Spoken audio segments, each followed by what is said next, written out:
Selamat malam, kami dari kelompok 4, kelas S7E, ingin mempresentasikan metode dan implementasi backward chaining, yang dimana anggotanya ada saya, Desi Fitri Fortuna, dan rekan saya, Aldi Wiginasya Putra. Konsep besar backward chaining. Backward chaining bekerja dengan prinsip penalaran deduktif terbalik, yaitu menelusuri pengetahuan dari hasil ke sebab.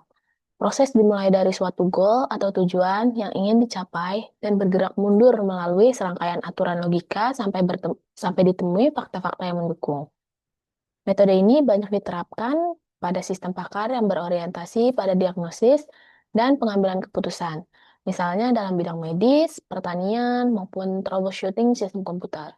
Sebagai contoh, jika sistem ingin mengetahui apakah seorang pasien menderita demam berdarah atau DBD, maka sistem akan mencari aturan yang memiliki kesimpulan sebagai DBD.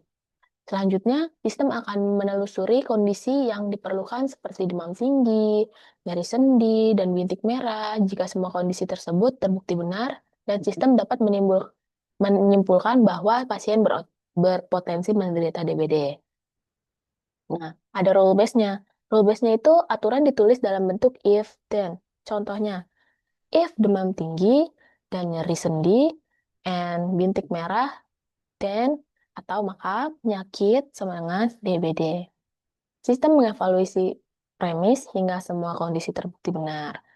Langkah-langkah metode backward chaining itu pertama, tentukan tujuan utama, cari aturan yang memiliki kesimpulan sesuai tujuan, periksa setiap kondisi atau premis pada aturan.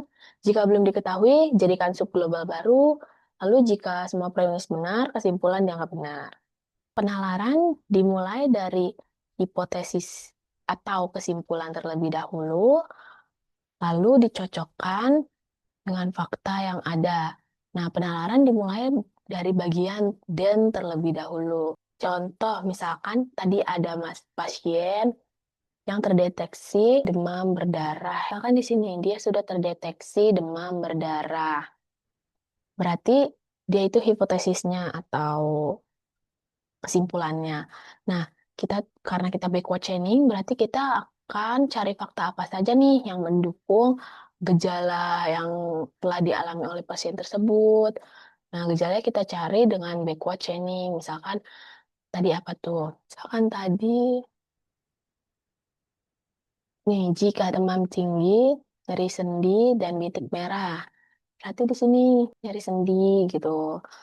Di sini ada contoh permasalahan menggunakan backward chaining, di mana ada rule 1 sampai 6 yang di rule 1 sampai 6 terdiri dari if dan then. Nah, cara penyelesaian menggunakan backward chaining itu apabila diketahui bahwa tanaman tampak lemah, maka fakta-fakta apa saja yang harus dipenuhi. Nah, dari situ kita bisa lihat solusinya seperti ini. Solusinya dengan backward chaining, kita kita lihat lagi. Nah, di sini diminta tanaman tampak lemah. Dari konklusi tanaman tampak lemah dengan menggunakan R3 diperoleh antecedent daun layu. Nanti di sini kita lihat nih yang tanaman tampak lemah. Tanaman tampak lemah itu tadi R3 nih. Kita cari di D-nya, tanaman tampak lemah. Tanaman tampak lemah berarti kita masuk ke R3. Nah, di den tampak lemah itu kita memperoleh daun layu. Jika hanya daun layu, kita cari nih. Daun layu itu di den rule yang lain. Nah, diperoleh daun layu itu ada di R2. Nah, dari R2 itu kita lihat lagi tanaman kekurangan air. Tanaman kekurangan air. Kita cari lagi nih tanaman kekurangan air di den rule 1 sampai 6. Tanaman kekurangan air itu ada di R5, tanaman kekurangan air, dan di R1. Kita pakai yang R5 ya, karena tanaman tidak dapat menyerap air. Nah, kita lihat lagi nih, tanaman tidak dapat menyerap air itu, kita hapus dulu ya. Tanaman tidak dapat menyerap air. Kita di sini mendapat tanaman tidak menyerap air, dan-nya itu di R4, tanaman tidak dapat menyerap air. Tanaman menyerap air berarti hama menyerang akar. Jadi di sini kita solusi-solusi eh, fakta-fakta apa yang harus digunakan, yang harus dipenuhi dalam tanaman tampak lemah itu tanaman kekurangan air, daun layu, hama menyerang, tanaman tidak dapat menyerap air. Itu fakta-fakta yang harus dipenuhi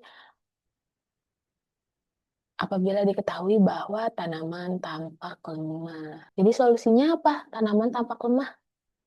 Solusinya itu perlu penyiraman atau perawatan. Nih, solusi dengan yang benar kan? Dari konklusi tanaman tampak lemah dengan menggunakan R3 diperoleh antioksidan daun layu. Daun layu kan. Dari R2 dibuktikan bahwa daun layu benar-benar jika tanaman kekurangan air. Kita masuk ke R2. Nah, dari R1 dan R5 diketahui bahwa tanaman kekurangan air dapat disebabkan oleh tanah kering, R1, atau tanaman tidak dapat menyerap air, atau R5. Nah, jika penyebabnya adalah tanaman tidak dapat menyerap air, maka berdasarkan fakta R4, fakta yang dasar sebenarnya adalah hama yang menang akar. Jadi, solusi-solusi fakta-fakta yang menyebabkan tanaman tampak lemah itu hama menyerang akar, tanaman tidak dapat menyerap air, tanaman kekurangan air, daun layu. Nah, jadi tanaman tampak lemah itu. Selain itu, jika gulai sudah diketahui tanaman tampak lemah, maka berdasarkan R6, hasil tindakan yang perlu dilakukan adalah penyiraman. Nah, jadi em, selain itu, nah, jadi berdasarkan R6, hasil tindakan yang kita solusinya itu penyiraman atau perawatan. Jadi fakta-fakta apa yang harus dipenuhi tadi? Fakta-faktanya itu hama menyerang akar, tanaman tidak dapat menyerap air, tanaman kekurangan air, daun layu. Seperti itu. Nah, di sini ada kelebihan dan kelemahan backward chaining. Kelebihannya itu penalaran fokus pada tujuan, efisien untuk diagnosis dan penarikan kesimpulan tertentu. Dan adapun kelemahannya itu kurang efektif untuk sistem dengan banyak fakta awal, kompleksitas meningkat jika jumlah aturan besar. Kesimpulan dari video ini itu metode backward chaining merupakan pendekatan penalaran edukatif terbalik yang memulai proses dari tujuan atau hipotesis yang ingin dibuktikan. Kemudian menelusuri aturan-aturan logika untuk menemukan fakta-fakta pendukung yang relevan.